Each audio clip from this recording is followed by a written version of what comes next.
إن الحمد لله وكفاه والصلاة والسلام على رسوله المصطفى وعلى عباده الذين ارتضى ومن بهداهم اهتدى وبآثار أهل المدينة اقتفى وبعد. السلام عليكم ورحمة الله تعالى وبركاته وأهلا وسهلا بكم to session 9 of Al-Andalus from Rise to Fall. We will be concentrating around two main themes today, which I've set out. And the main title is listed as Al-Moravid, which is Al-Murābiṭūn in Arabic, a new hero is born. And that the theme, if you like, is about this metamorphosis, this change that will take place, and the concept of learning to ask for help. I mean, these are just some themes which will keep the back of our mind. Now, what we will be concentrating on is we will return to where we left off, which was the terror of Alfonso VI, that he had struck in the Iberian Peninsula amongst the 22 different Muslim states that existed, how they were in such a weakened state. We'll return to that, and how he was so powerful, this superpower that had emerged from Castile, and he would collect taxes from Muslims and really terrorize the 22 different states that they were there, and at times unleash deadly assaults and attacks against different kingdoms. We'll come to look at the dynasty of the Murābiṭūn, a brief history about who were these people and how did they come about and what did they leave for people that came after them and how did they reshape history. We'll also take a look at the state within Al-Andalus and this overdue cry for help, because there really was a need for help, but there is this concept of learning to ask for help as well. Then we'll move on to something which is known as the Battle of Zallaqa. In Spanish, Sagrajas, I believe they pronounce it as, but it's a place in which a battle occurs in the year 1086. And we'll take a look at that at some depth. This really is one of the greatest battles of Al-Islam. It is to be put up there with alongside battles like Yarmouk and Qadisiyah from the time of Khalid bin Walid, right down to the battles of like Hittin by Salahuddin al-Ayyubi. If you are to list out the greatest, most powerful and history revolutionizing type of battles or events that took place within our history, the Battle of Zallaqa is definitely one of them. Unfortunate that many people haven't actually heard of this. So we will go through that in some depth. We will understand how history becomes redefined altogether because of the events that take place at Zallaqa. Then we'll also return to understanding an internal strife, the type of mentality, the psyche of the Muslims of Spain at the time. This, what I've called a Ta'ifa mentality. Ta'ifa was the state, if you remember, and there are 22 different Ta'ifas. This Ta'ifa mentality and why it's a problem. And also, we'll learn about some unexpected resistances that took place, and we'll question all through this narratives. Like, meaning narratives, what I mean by narratives are psychosocial narratives, the way we understand the world. So when we look at the world, there's certain understandings, there's hopes, there's aspirations, there's certain types of beliefs we all hold. And I don't mean by that religious beliefs, although religious beliefs do contribute to that as well, but I mean just in general. So today, for example, if we look at the world around us, the general belief we hold is that the Muslim world will never be united. Whether we accept that as a belief or not, but that seems to be the psyche and the belief, the narrative that we've got in our minds. We've got a narrative that, for example, certain countries are superpowers of the world. That is a narrative. We've got a narrative that life must work within certain boundaries and parameters. We've got narratives of what life should be like. For example, we grow up until a certain age. We have an age of learning. So we go to school. Schooling takes place. It lasts till somebody's perhaps 18 or 23. Depending on whether he wants to take it to university. That's generally most people's type of education. Then we understand that beyond that, you're past the point of learning now, really. I mean, you can continue to learn, but now it's about other things. So maybe it's about career, maybe it's about family, maybe it's about life in general, other things. Then we have a stage where, okay, now this is the stage where people get married in life. They have a family settled down. Then we have another stage where, okay, now this is... These are all psychosocial narratives which we hold to be true beliefs. However, these have varied across time as well. So we will be questioning narratives as we go through today's session. Let us return to where we were, people. If you remember, Al-Mu'tamid ibn Abbad was one of the most powerful rulers of the 22 different states. And they were not really powerful states, but I'm just telling you, from amongst them, he was the most powerful they had. And yes, he used to happily give taxes to Alfonso VI, whose terror was reigning across Al-Andalus. Now, if you remember, Alfonso had kind of sent a delegation which came to collect the taxes, but they had a special weird request where they had said that Alfonso's wife will give birth in the Grand Masjid of Cordoba. And this led to some type of disturbance, and for once Al-Mu'tamid came to his senses. And then he had not only a dispute led to an altercation, which led to him just having the entire delegation wiped out. And he sent a message back to Alfonso saying, "You will not get your taxes, neither will you be able to do this, do what you please." And as you can imagine, what followed, the wrath of Alfonso came striking down. And it destroyed and razed to the ground the towns and villages which surrounded Ishbiliya. And he threatened, and he really put the fear of God into the people of Ishbiliya. And he surrounded and laid siege. And he said, "Boy, when I get inside, what I'm going to do to you people, how I will make an example out of you people, history will remember." And whilst all this is going on, he taunts them not only with threats, but then with mind games, where he sends in this message saying to Al-Mu'tamid that, right, whilst I've been sitting out here, he says, "Adani al-Dhubab," he says that the flies have begun to bother me. Flies. So, if you're going to do something, I tell you what, send me out a fan. Send me out a fan. And what does he mean by this? What he's trying to say is, whilst you guys are absolutely petrified, my biggest worry out here and my soldiers is just the flies. Meaning, look at our state of mind and look at your state of mind. Now at this stage, Al-Mu'tamid is inspired by Allah, we believe, to come with a response. He writes one-line response to Alfonso. Alfonso reads the response, collects his army and returns. Allahu Akbar. One line does that. A man that came with such determined resolution. What was it that Al-Mu'tamid actually said? Well, what he wrote in response to the request, if you are going to send me something, send me a fan.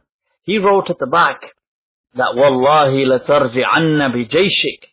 He said, "I swear you will return with your armies, or else," he says, "la ursilanna ilayka." He says, "I will send to you mirwahatan min al-julud al-lamtiyya." He said, "I will send to you a fan, but from the leather of Lumt," and he was referring to the tribes which resided in North Africa. And in other transmissions it says, لَأُرَوِّحَنَّكَ بِمِرْوَحَةٍ مِنَ الْمُرَابِطِينَ. He says, "Wallahi," he says, "you return, or I will send you a fan from the fans of the Murābiṭūn." Who on earth were these Murābiṭūn that they struck the fear of God into Alfonso when he heard about them? You see, to understand that, we've got to now pause the scene where we are. We've got to, which is, by the way, this is close to, I believe, 470 something, this Hijri that we are looking at right now. So, pausing where we are, and let's go straight back in time to 444 Hijri, almost 30 years. So we were in 474, approximately 475. We are now going back to 444 Hijri, 30 years before. The same type of time when, let me just remind you, the same type of time when Barbishtar was being attacked, Zaragoza was being attacked, the Vikings had landed, and Andalus, and all this was going on. Let's go back to that time, 444, but let's shift continents. Zoom into North Africa. What was going on? In North Africa, you had several type of tribes. You had like these Berber tribes that were ruling, doing their own thing. There was a bit of chaos. More than chaos, there was just like almost thug rule taking place. one person by the name of Yahya ibn Ibrahim al-Judali. He was from the Sahara region, from a tribe amongst the one of the largest Berber tribes that resided there was known as Sanhaja. And that had several branches to it, key branches of Sanhaja. And amongst them, if we just remember these two names, because these names will continuously reoccur, there was Judala and Lamtuna. Now this guy, Yahya ibn Ibrahim, was a person from Judala, pious person, who is slightly disturbed by all the problems around him. He sees things like corruption is widespread, he sees there's killings, he sees there's things like alcohol widely spread, he sees that Islam really, many people don't even know the basics of Islam. He sets out on a journey to do Hajj. Allahu Akbar. Upon his return from Hajj, he stops in Qayrawan. Qayrawan is in modern day Tunis. He stops there, which was known as a center of learning. There he comes across a person by the name of, and we should remember this name, Abdullah ibn Yasin. Abdullah ibn Yasin. This person is a teacher who is teaching people, just regularly sitting in a masjid and teaching. He was, as a side note, was the student of the legendary Maliki Don, Abu Imran al-Fasi. Abu Imran al-Fasi, who is a legend within the Maliki madhab. This is one of his students who had traveled to what is modern day Morocco, studied with Abu Imran al-Fasi, the legend, and now come back to Qayrawan to teach people. And that's what he's doing. He's teaching. Yahya ibn Ibrahim comes and sits in his circles. He really benefits from it. He learns all this. And he's really like, wow, this is so good. He says to him, apart from me just benefiting here so much, which I have a request. My request is, it's going to be strange, but my request is that will you, apart from just teaching me, will you come back with me to the Sahara region, to where the tribe of Judala is? Will you come back and teach the people there? And he says, will you come and set up with me and set up, like, we need to correct the Aqidah, correct the beliefs, teach people about Islam and so on. Abdullah ibn Yasin says, okay, I'll do that. Now, think about it. He had a setup, a good setup in Qayrawan, which was a major center of learning at the time. It has till today, it has Jami' Zaytun and so on, these major places of learning. Now, in Tunis, there he is set up. He leaves his setup and he goes off to the Sahara region, a region that is deprived, a region that is just really with almost like Bedouin-like folk. And he goes there, but little does he know, Allahu Akbar, that what Allah has in store for this person. This person has set out to redefine history as we shall know it. He goes to this region and he starts to kind of teach. Now the problem is, when he goes to Judala in this place, people become annoyed. They don't want to hear all this stuff. They're like, look, listen, you just carry on. Will you not preach to us? Will you not talk to us about this stuff, please? And he gets, eventually he tries, he's had enough. Some people are coming to him, but not enough. Only a few. So eventually he leaves that place. Yahya ibn Ibrahim, who although is respected amongst his tribe, does not have any power to stop these people from frustrating Abdullah ibn Yasin. So he agrees and goes with Abdullah ibn Yasin. They actually go to what would be modern day Senegal. People, where do they go for the sake of Islam? They reach these regions and he sets up camp there. A ribat. Now a ribat historically was a camp that you would set up to teach people, but the teaching would extend beyond just the academic side. You would also teach them things like self-defense. You would teach them military combat. You would teach them things like, and whenever there was a need, people from the ribat would go to the front lines. So that's what a ribat was historically. Now, he sets up a ribat and he lets the message out that whoever wants to come to me. And people start to come. And Allah guides the hearts. and more people start to come. And before you know it, he has several people from tens to hundreds around him. Now the ribat becomes quite powerful. So they start to hear, some of them say that, look, so-and-so people are stopping us from spreading the da'wah. We need to kind of spread our da'wah even if it means going in with full force. So they began to do that, and they expand this little type of rule that they have, and it starts to spread across the Sahara. Many people accept it with open arms.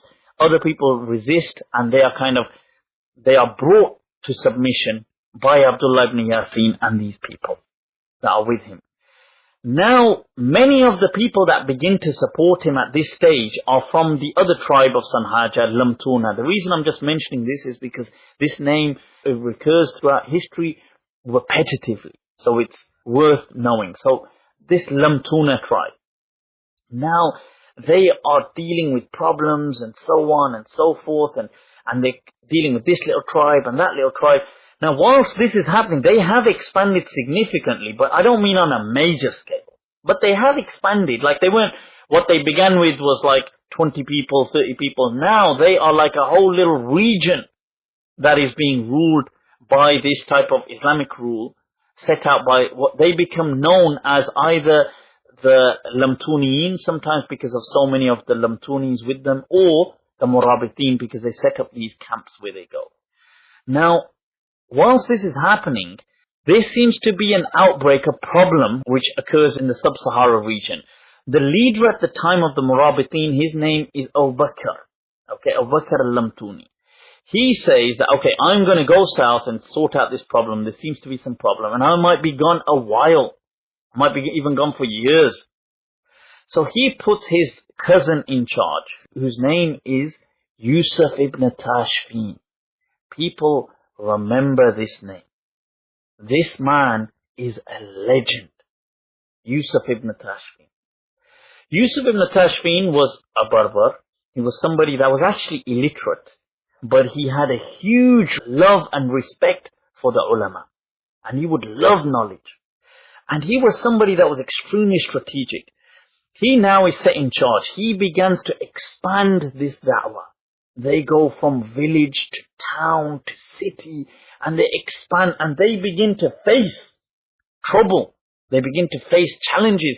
There are people, by the way, I'll give you an example, there's people at the time in North Africa, in parts of a town called Ghumara, where you've had recently many legendary ulama rising from the Ghumariyin and so on, and there's been a tradition of them spreading their knowledge from there. But there was Ghumara, from where a person who rises, who claims prophethood. I mean, this is the example of the type of problems that they're facing. This person, what he starts to say is, right people, you don't need to pray 5 salahs in a day. You can just pray, you can pray 1 in the morning, 1 in the evening. We can do it like that. And he starts to say, right people, you can do certain other things. You don't need to do wudu. You don't need to do this. He starts changing. And he doesn't say he says he's a prophet, but he doesn't say he believes in a different religion. He says, I believe in the Prophet Muhammad, but I'm a prophet that believes in Islam. And people start to follow him and so on. These are the type of problems you're facing as well.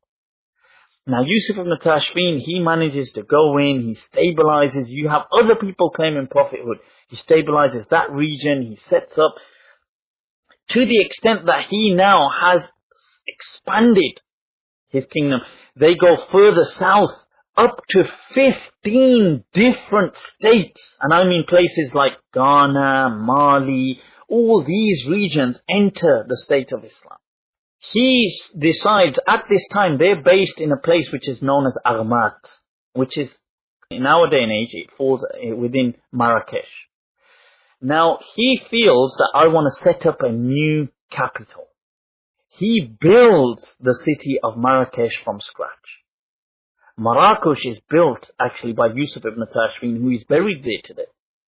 And that's something else which we'll come to. So, and the first thing he does when he builds this state is he begins with the masjid, to follow in the footsteps of the Prophet ﷺ. That as when the Prophet arrived to Medina to set up the state, the first thing he does is builds the masjid. And Yusuf ibn Tashfin, He has, by this time, because Islam has entered almost, and their rule has entered up to several parts of North and Central Africa, that they have several people beneath them. Several soldiers and workers who could be building the masjid.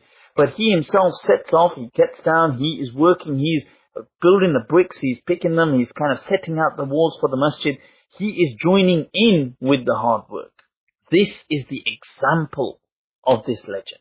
So Marrakesh becomes the capital. Now, whilst this is going on, okay, whilst this is taking place, what Abu Bakr al-Lamtuni returns. He comes back to what is more the northern part of Africa, and then he comes to realize what Yusuf ibn Tashfin has actually established. And subhanallah, we witness something which history seldom shows us. We see a handover or a switch of power that takes place so gracefully. Yusuf ibn Tashfin is given power, absolute power, by Abu Bakr al-Lamtuni, who surrenders what he has, because he was the chief, really the leader, the sultan, if you like, of the Murābiṭūn. He hands it over to Yusuf ibn Tashfin just by recognizing that truly this person is worthy of this power. And he hands it over to him. And then he heads back into the sub-Saharan region and continues to do his own work and da'wah. This is what is taking place in North Africa. Okay, just to understand that.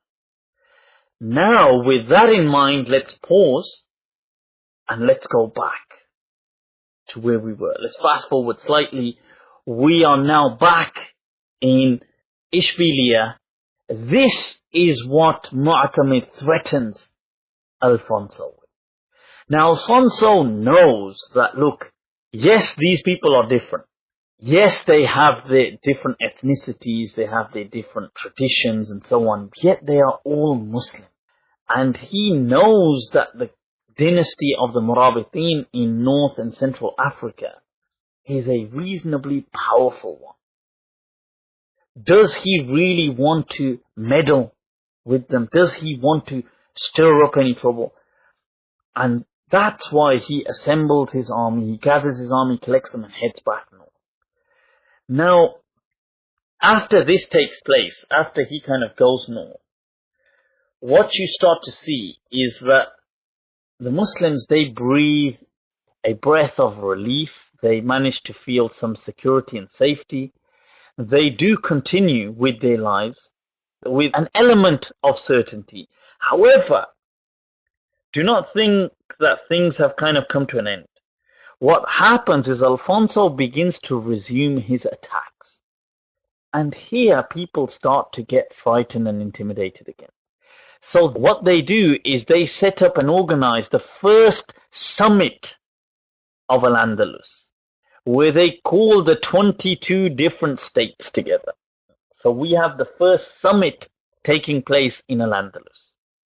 And in this summit, apart from just the 22 Umara, you also have ulama and wuzara and ministers who attend.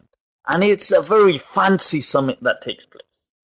Now, during this, they begin to discuss things like, can you believe what their discussions are about?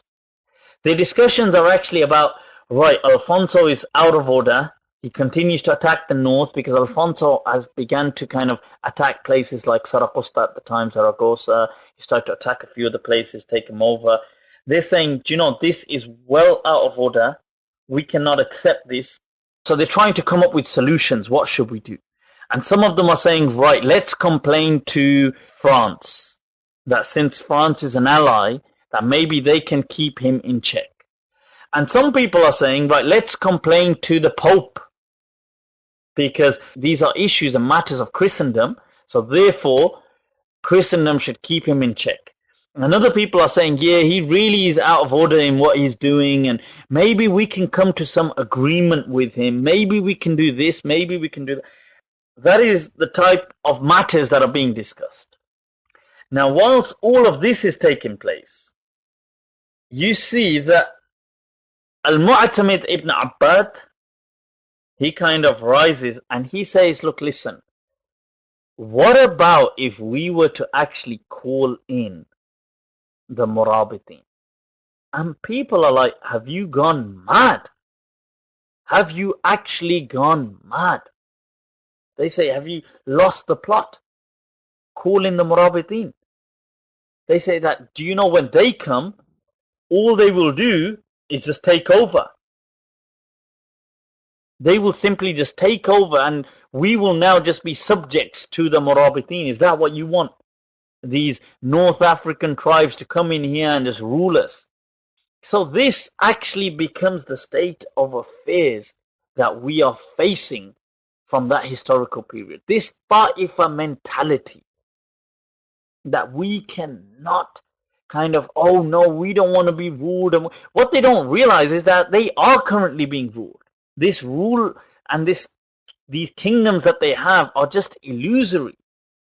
So these are the type of things. And then there's a few other things take place, that they actually just kind of leave that summit as it is and they go away, and then some other things happen, and then there's some other attacks and so on, and people have had enough, and then there's another summit which is held. During this summit, whilst this summit is held, some people had actually written asking for some help from the Murābiṭīn.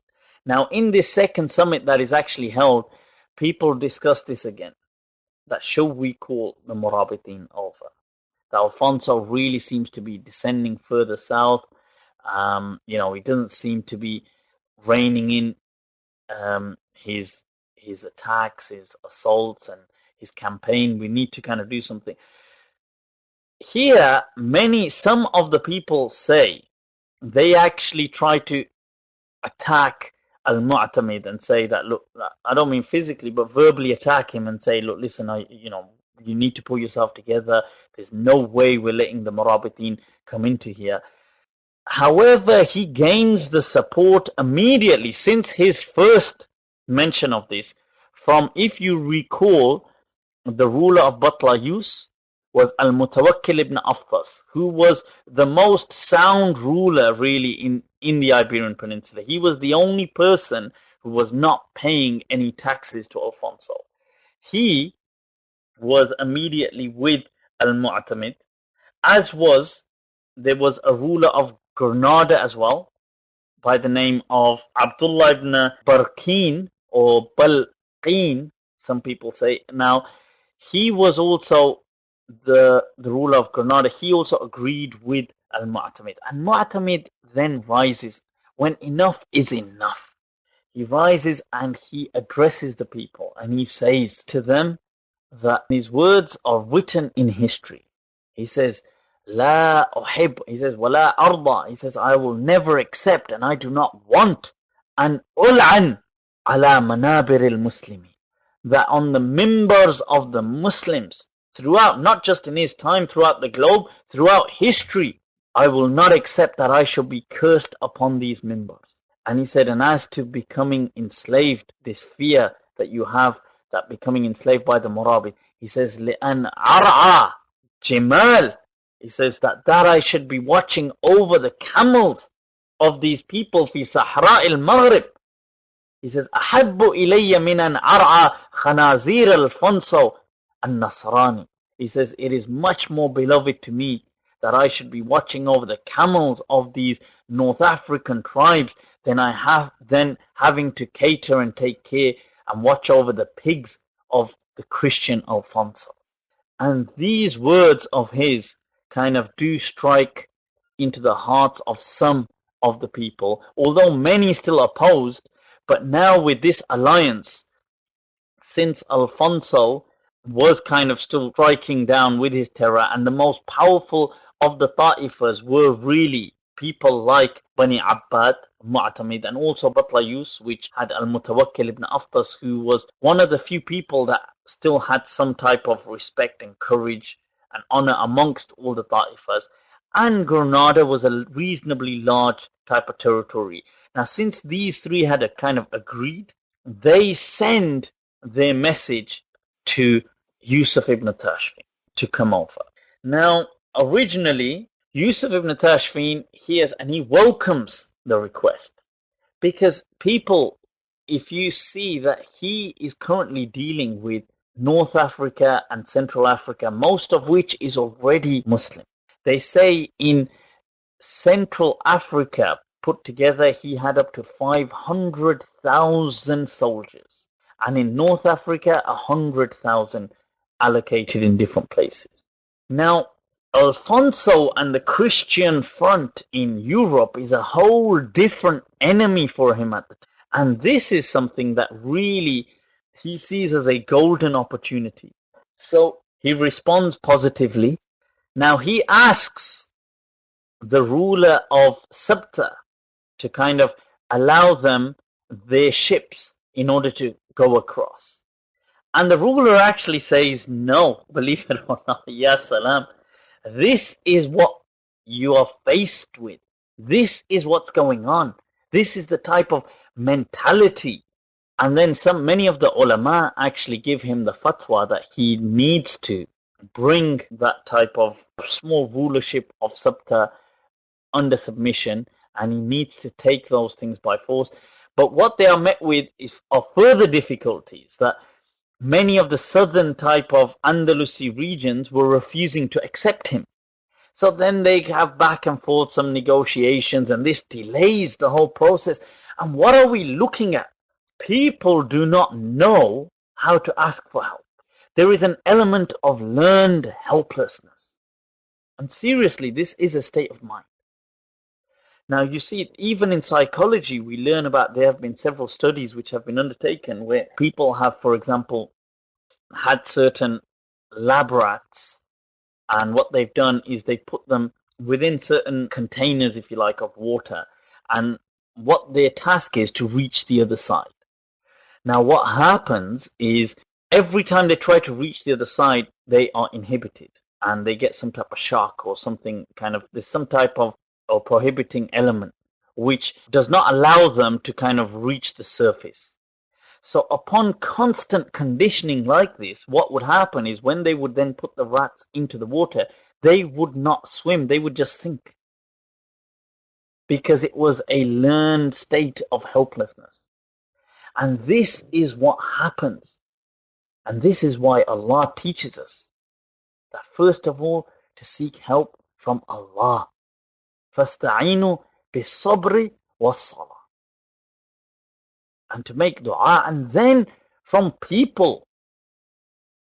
And the people that are sought and looked out to for help should respond. Because what we are seeing, and we always see this, that no matter what the calamity is, when it befalls a people, the people around them are equally being tested, except they are being tested in different means. They are being tested that will they extend a hand of help to this person, or to these people, or to this city, that in return Allah may help those people with their own problems. So coming back to here, eventually Yusuf ibn Tashfin, he goes across, he gets hold of these ships, and they go across to Gibraltar. Now Gibraltar, because that was the only way that they could actually get across. And one of the first things, and this, let me kind of just remind us here, we're looking at the year is now 479 Hijri. When there's an interesting point here, that when they are actually crossing by ship, they are struck by a storm. And many people become extremely intimidated, and many of the ships are wrecked and damaged. And Yusuf ibn Tashfin makes a dua to Allah.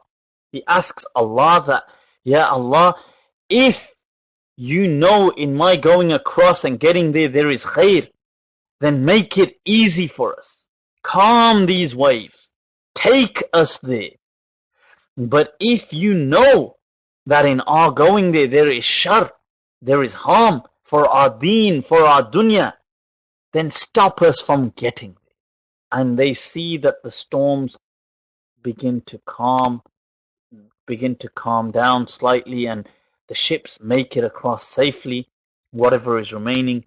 And one of the first things that Yusuf ibn Tashfin does when he is on Andalusi soil is he falls in sujood. He thanks Allah. And then he heads off to the towns. he goes to Ishbiliya, he goes to Qurtuba. He is received as a champion.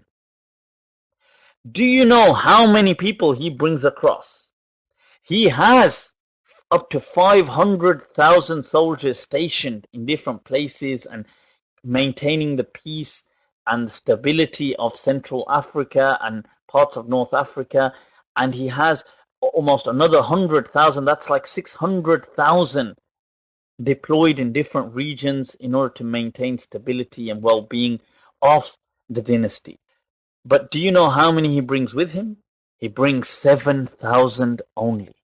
Allahu Akbar. Ya salam. As though we have returned almost over 3 centuries earlier, when Tariq ibn Ziyad has crossed over with 7,000. And how history repeats itself. وَتِلْكَ الْأَيَّامِ نُدَاوِلُهَا بَيْنَ النَّاسِ. And those days we shall repeat them amongst the people. And this is what we are seeing. He crosses over, and by just his coming over, people are so overwhelmed. They see so much hope that people come out, the general public, the awam, the ulama start to give khutbahs, they start to give speeches, they begin to give out rally cries for an expedition, for this jihad that is taking place. They call to the masses. The public comes out and it begins to join them. All of a sudden that ta'ifa mentality is dissipating. A sense of helplessness is disappearing. And as Allah says, Inna ma'al usri yusra. That with difficulty does come. And you start to see this. Mu'tamid himself is at the forefront. Many of the ulama join this campaign. And they begin to march north. Allahu Akbar. They turn from 7 to 25,000 plus. Some people say they reached up to 30,000. Where are these people coming from? They are just the everyday person wanting to partake in this act of history that is about to take place. Allahu Akbar. मैं अकेला ही चला था जानिबे मंजिल मगर लोग साथ आते गए और कारवां बनता गया. As the poet says, that I had just set out on my own towards this destination of mine, but people continued to join me, and before we knew it, it was a caravan of people. This is what we are seeing. They reach a place which is now known as Zallaqa. Prior to that, it wasn't actually called Zallaqa, but we'll come to understand why it was called that as well. Now, whilst all of this was going on, whilst the arrival of Yusuf ibn Tashfin was taking place, the news had reached Alfonso. He had sent, because he realized, whoa, what's going on here? This isn't just a Ta'ifa kingdom. These are not those kingdoms that had been paying jizya to me and my father, paying taxes to us, the Christian kings of the north, for the past 70, 80 years. This is a foreign aid, a foreign help that is occurring. So what they do is he reaches out to France in the north. He reaches out to all the Christian front in northern Spain. He sends a message to the Pope, who then issues an edict of his time, declaring this to be a holy war. The year is 479, 1086, 20 years after the Battle of Hastings, people. The Pope declares this a holy war. Several Christians flock to join this battle and this campaign and this army of Alfonso the Great, as they call him. There are up to 50 to 60,000 people in the army of Alfonso, as historians have documented. Now they reach Zallaqa, and Alfonso, he makes a speech, and in his speech he says, with this army I will fight the jinn and the ins. I will fight the jinn and the humans. He says, I will fight the angels in the sky, and I will fight this deen of this person Muhammad, and I will fight Muhammad, he says, and I will fight his followers, and I will destroy them. Such claims are being thrown and casted upon his audiences. Now they've reached this point. You have Yusuf ibn Tashfin on one end of this place. He sends a letter to Alfonso. Now people, as it was the custom in that day and age, there was an exchange of correspondence that would take place between the kings. So Yusuf ibn Tashfin writes to him a letter, a brief letter. Now before we go to this letter, we have to pause and understand what was taking place. If you recall, previously we spoke about the Murābiṭūn dynasty that was ruling over Africa. Now this dynasty was known amongst the kings of Europe. It was known amongst Christendom. Once it was mentioned in the circles of Alfonso that, hey, what do you say about this kingdom that is emerging, this dynasty in North Africa and Central Africa? And Alfonso, in his glory and might, and what he said is that, those people, he said, those savages, those animals, those Bedouins, those desert dwellers, he said, they are so lucky. By God, they are so lucky that there is a sea between us. He said, if anything, he said to his congregation, I just pray to God that if only God gives us the means, the ships that we could take our armies across to him, across to this dynasty, across to these animals and savages and barbarians, and we would bring rule, dominion, and true Christian civilization to them. He had once said this in his sermons, but Allahu Akbar, Allah works in mysterious ways. And this message of his had reached the Murābiṭīn. It had reached Yusuf ibn Tashfin. So Yusuf ibn Tashfin writes in a letter to him. He says, بَلَغَنِي أَنَّكَ دَعَوْتَ اللَّهِ. He says, it has reached me that you prayed to Allah. لَوْ أَنَّ لَكَ سُفُنًا تَعْبُرُ بِهَا. He said that if only you had ships by which you could cross over with them to us. He says, فَقَدْ عَبَرْنَا إِلَيْكَ. He says, we have crossed over to you. وَسَوْفَ تَعْلَمُ عَاقِبَةَ دُعَائِكَ. And soon you shall come to know the consequences of your dua. وَمَا دُعَاءُ الْكَافِرِينَ إِلَّا فِي ضَلَالٍ. And the dua of the disbelievers is futile. And he says, وَالسَّلَامُ عَلَى مَنِ اتَّبَعَ الْهُدَى. And peace be unto those who follow the guidance. He said to him that I give you one of three, that either you will embrace Islam and you will have safety and security, or you will pay jizya and your security is assured, or, he says, we will go to battle and I will not respite you except 3 days. He says, I will not give you except 3 days to think over this. That, he says, وَلَا أُؤَجِّلُكَ إِلَّا بِثَلَاثٍ. Now when Alfonso gets this letter, you can imagine he's sitting with his army of 50,000 people strong. He thinks, who on earth does this Bedouin dweller think he is? Who does he think he is? He writes back, إِنِّي قَدْ اخْتَرْتُ الْحَرْبِ فَمَا كَانَ رَدُّكَ. He says, I have chosen that we go to war. So what is your response? So here Yusuf ibn Tashfin writes, he says, الْجَوَابُ مَا تَرَاهُ بِعَيْنِكَ لَا مَا تَسْمَعُهُ بِأُذْنِكَ. He says, the response shall be that which you shall see with your eyes, not that which you shall hear with your ears.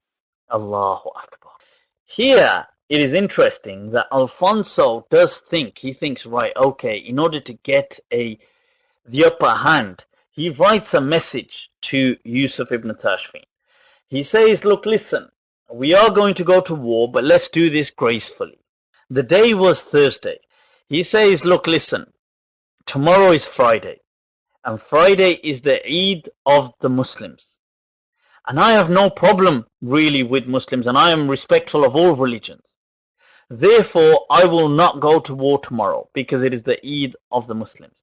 And Saturday is the Sabbath for many of the Jews. And I've got, for the Jews, and I've got many of the Jews in my army. So I don't want to violate their holy day. And Sunday is the Christian holy day, and so we shouldn't really be going to war on Sunday. So I'll tell you what, he says, how about we go to war on Monday? Now, Yusuf ibn Tashfin gets this letter, reads it, but does not notify his troops about this letter. He rather gets them to set out their strategy. And the way he does it is he divides them into three. He has the first batch, if you like, which contains many of the Andalusian, which has people like Al-Mu'tamid ibn Abbad, and he has many ulama, and he has like people like Mutawakkil and so on, and all these people, and he has almost up to 15,000 people. Then he has a second batch in which he himself, this is the second set of reinforcements that will kind of, or first set of reinforcement, but second set of soldiers that will land on the field. And then he has a third batch, which is the final reinforcements of something like 4,000 strong of excellent sharpshooters. Now, he tells his people that, look, we will just have our strategy and we'll be ready. Now, whilst this is taking place, it is now nightfall, and people, many of them rest and go to sleep. Now, whilst they are sleeping, one of his soldiers is a legendary scholar of Al-Andalus by the name of Ibn Rumayla. Ibn Rumayla has a dream. Now, he wakes up and goes rushing to Yusuf ibn Tashfin. And he wakes him up. And he says, I've had a dream in which I saw the messenger of Allah sallallahu alayhi wasallam. And he says, he gave me glad tidings and told me to give you glad tidings of victory. And he says, and he gave me a personal glad tiding of martyrdom. Now people, when they hear this, that the messenger of Allah sallallahu alaihi wasallam appeared to Ibn Rumayla in his dream and gave them glad tidings of victory, they begin to rejoice. They wake up the other sleeping soldiers, and the crowd has an atmosphere, a victorious atmosphere. Yusuf ibn Tashfin goes amongst the people himself, the different camps, saying, Tuba, glad tidings. He says, glad tidings for those who will attain martyrdom.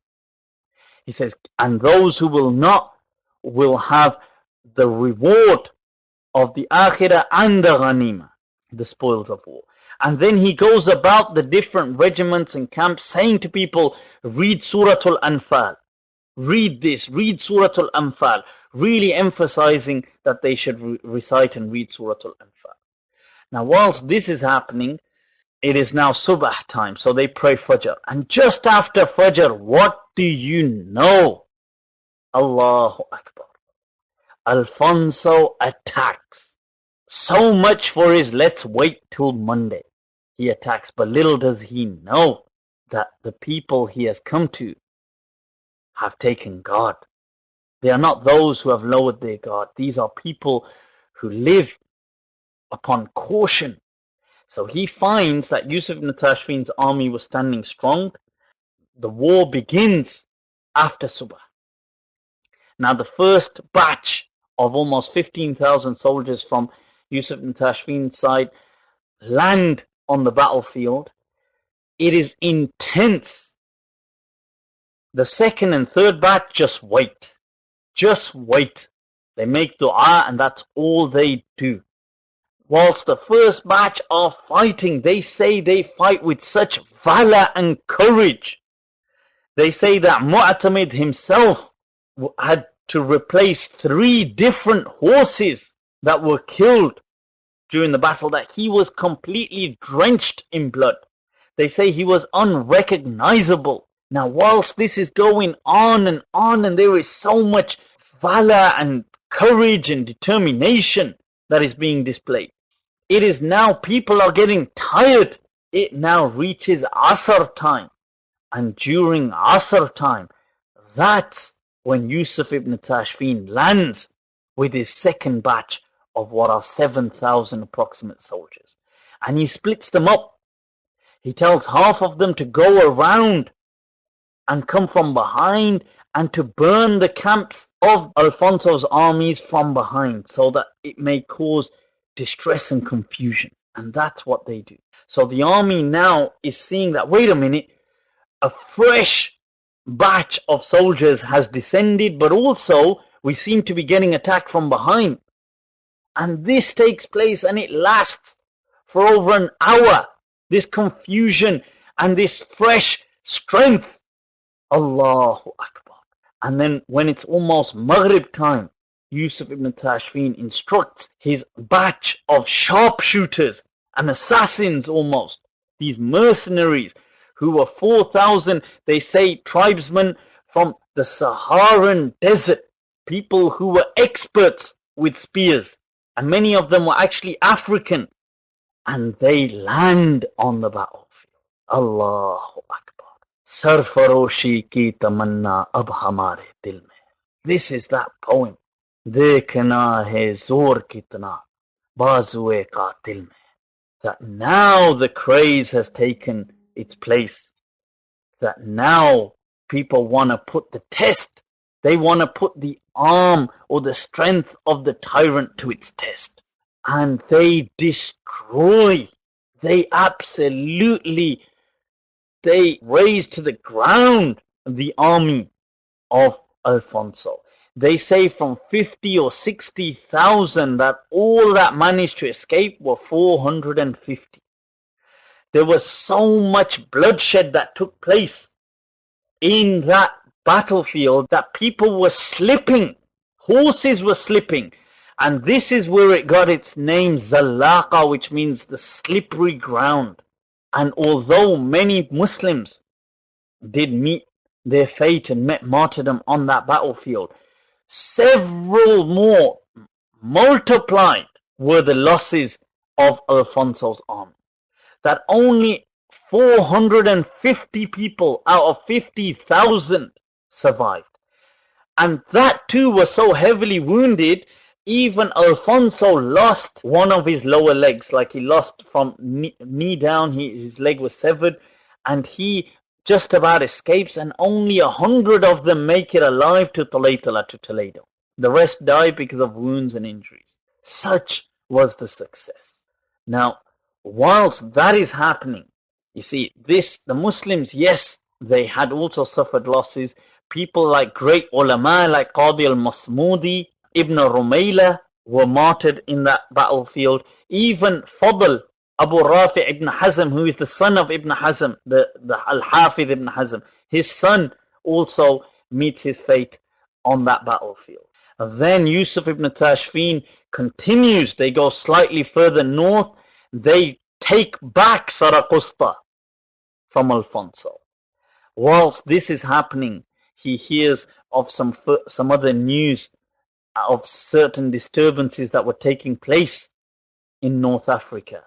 And people, what does he do? Does he take all the spoils of war? Does he take over the kingdoms of the Ta'ifa? No, he does not. He leaves it and heads back to North Africa. He reminds the rulers, he gets them together, whoever is present, and reminds them that, look, listen, there was nothing so unique about him or the 7,000 that came over from North Africa. The only reason why the Muslims were so weak in Al-Andalus was because they were divided, and that in their unity lies their strength. Jazakumullah al-khair for listening attentively. Inshallah, I'll leave us with this for today, and I'll see us all next lesson. Do remember me, if you can, in your humble du'as. Wassalamu alaikum wa rahmatullahi ta'ala wa barakatuh.